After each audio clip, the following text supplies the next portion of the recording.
দেখতে পাচ্ছেন যে গাড়ির মাথা নেই কিন্তু বডি আছে। এই হচ্ছে চ্যাসিস, ভারত থেকে আমদানি করা হয়েছে। এটি কিন্তু বিখ্যাত একটি চ্যাসিস, যে চ্যাসিসের মাথা নেই কিন্তু ফুল বডি বাংলাদেশে প্রবেশ করছে। এইটি কিন্তু একটি ভারী যেসব পণ্য আছে সেগুলো কিন্তু বহন করে এই চ্যাসিসে। আপনারা দেখতে পাচ্ছেন এগুলো কিন্তু ভারত থেকে আমদানি হয়েছে।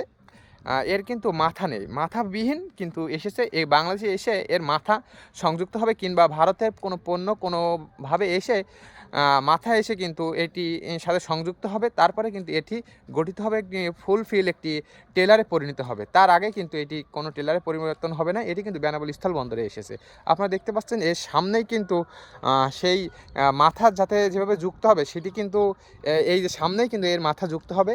এটি কিন্তু পেছনের বডি আর মাথাটা কিন্তু আলাদাভাবে ইম্পোর্ট হবে বাংলাদেশে। তারপরে কিন্তু সেই মাথাটা এর সাথে সংযুক্ত হবে। ভিডিওটি ভালো লাগলে লাইক ও কমেন্ট শেয়ার দিয়ে পাশে থাকবেন, এবং সুন্দর সুন্দর ভিডিও বেনাপোল পোর্টের পেতে লাইক করে দেবেন কিংবা ফলো করে দেবেন। ভালো থাকবেন।